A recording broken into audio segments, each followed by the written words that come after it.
Assalamualaikum warahmatullahi wabarakatuh. Perkenalkan, nama saya Cynthia Rahmainalda, Prodi Pendidikan Bahasa dan Sastra Daerah semester 5 di STKIP Muhammadiyah Kuningan.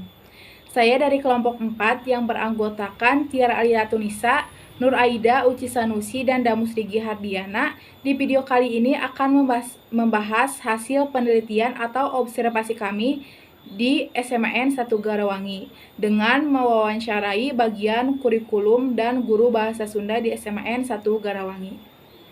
Kurikulum yang pernah digunakan di SMAN 1 Garawangi yaitu tentu saja kurikulum yang dianjurkan oleh pemerintah.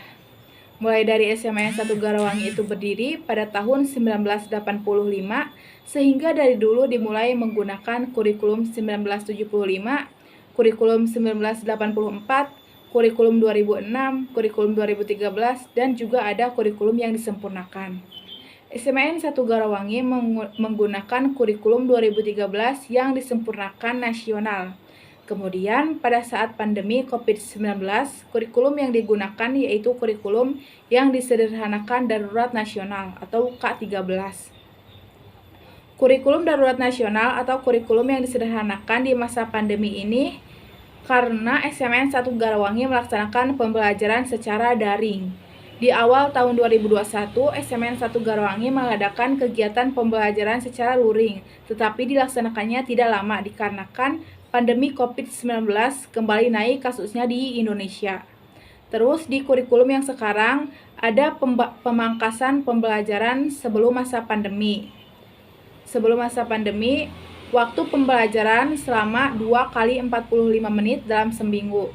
Namun pada saat pandemi menjadi 2 kali 40 menit dalam seminggu. Kurikulum ini disesuaikan dengan sekolah. Meskipun banyak kendala dikarenakan pembelajaran itu tidak full luring dan tidak full daring. Tentu saja ini disesuaikan dengan kondisi ekonomi orang tua. Karena daring full membutuhkan kuota dalam jumlah yang cukup banyak.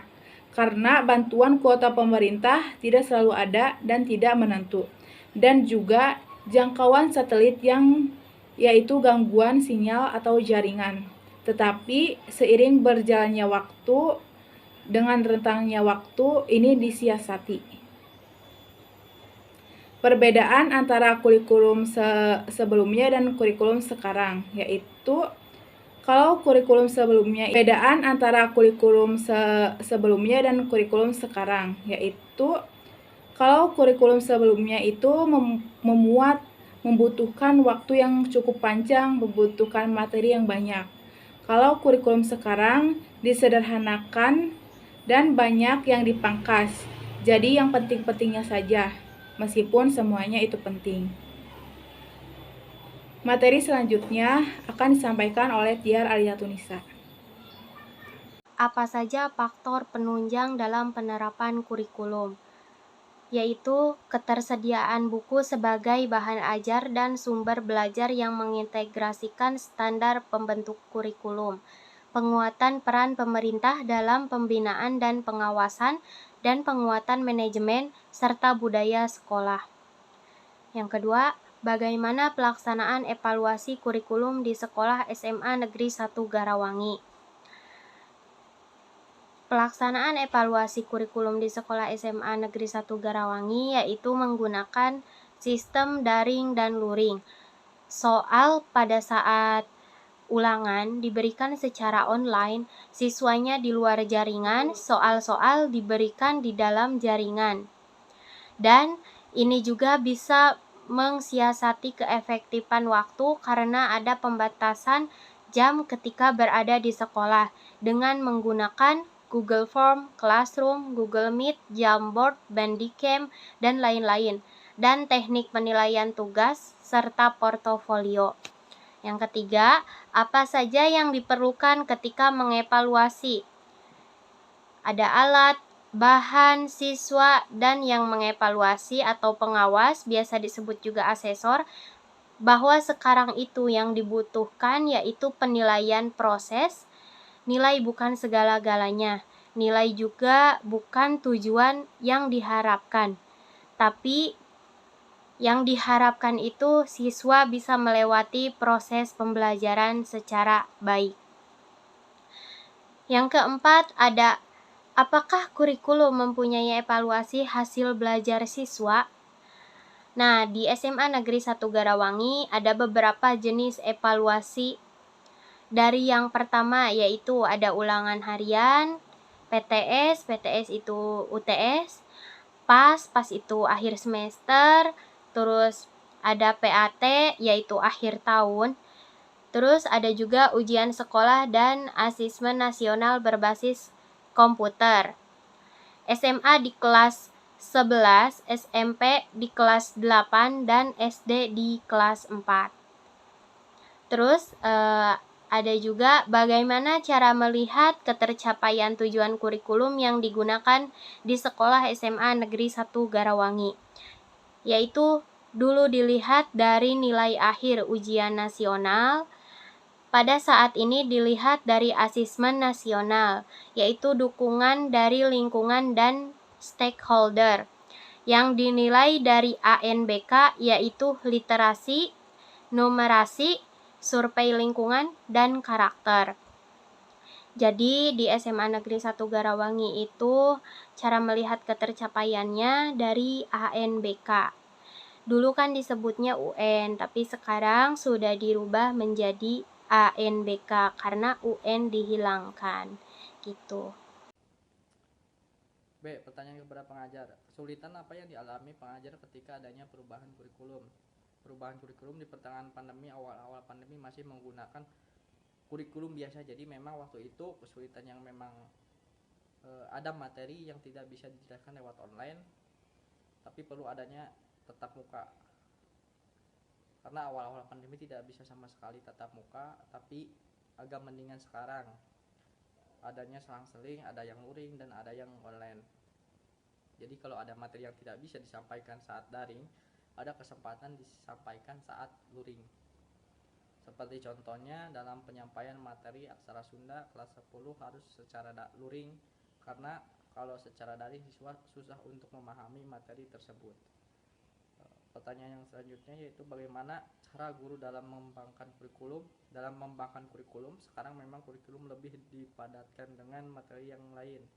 Dan dalam pengembangannya, saya pribadi menggunakan media YouTube karena YouTube bisa diakses kapan saja dan di mana saja. Tadinya saya akan menggunakan media Zoom meeting, namun ada beberapa kendala yang siswa alami, diantaranya ketika tidak ada sinyal karena kebanyakan siswa di SMA 1 Garawangi bertempat tinggal di wilayah terpencil dan terkendala juga ketika siswa tidak mempunyai kuota dan akhirnya memilih media YouTube yang bisa diakses dimanapun dan kapanpun.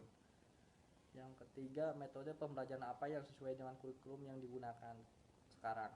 Lebih di project, yang memang materi yang diprojekkan siswa akan lebih aktif dan lebih ingin mendalami materi tersebut.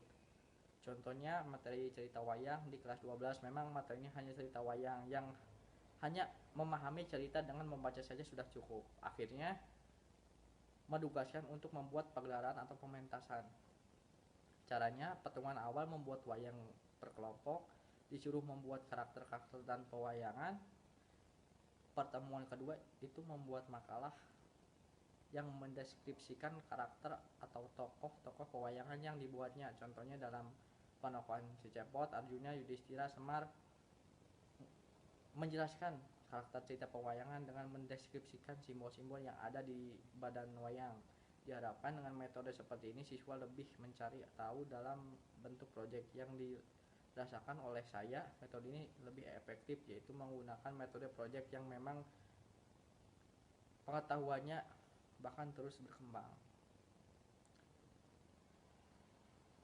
Model pembelajaran seperti apa? Yaitu dengan model pembelajaran membuat pagelaran seperti tadi. Yang B, media pembelajaran bagaimana? Daring, video, audio, visual, atau internet.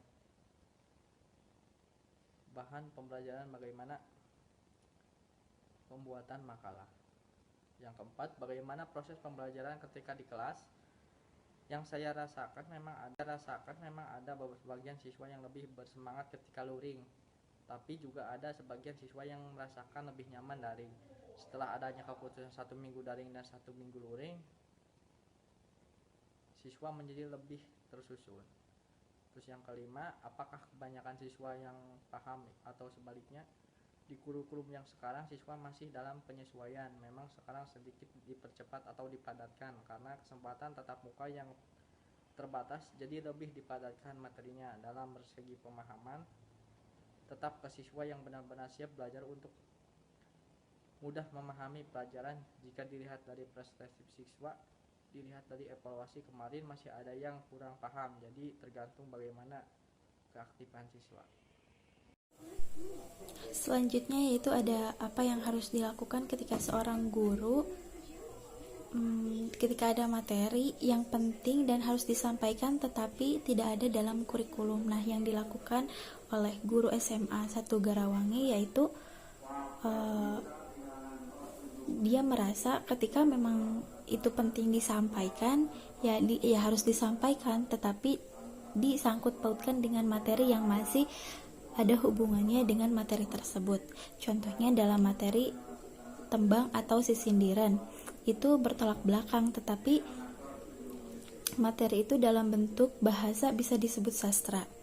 Terus proses belajar mengajar terbatas, bagaimana cara guru untuk membagi waktu agar semua KD dalam kurikulum tersampaikan dengan baik. Nah, jadi permasalahannya bukan dalam pembelajaran bahasa Sunda, tetapi juga dalam pembelajaran yang lain pun.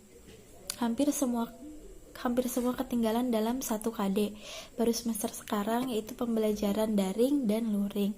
Semua juga mengalami percepatan penyimpanan materi sehingga akhirnya ada yang tidak tercapai atau tersampaikan. Contohnya di semester sekarang yang harus disampaikan 6 KD, tetapi karena keterbatasan waktu KD yang bisa disampaikan hanya sebagian, yaitu 3 KD. Dan KD yang belum tersampaikan akan disampaikan di semester selanjutnya. Terus kesibukan yang mestinya dikembangkan pada setiap langkah pembelajaran yaitu kesibukan yang lebih ketika para siswa daring dan ada sebagian yang luring sehingga tidak terkontrol, yang akhirnya ketika daring memberikan siswa untuk mencari materi yang akan ditanyakan ketika nanti luring. Dan metode pembelajaran harus ada project pas luring. Terus aspek apa saja yang mesti dinilai gitu ya. Yang pertama itu bagaimana cara menilai sikap siswa. Kurang dari perhatian, kurang dari intens sebab waktu tatap muka lebih terbatas untuk penilaian sikap yang hanya dipantau atau dilaksanakan ketika tatap muka saja, dan bisa dilihat juga dari jumlah kehadiran. Terus penilaian saat daring sampai saat ini belum ada solusinya. Terima kasih.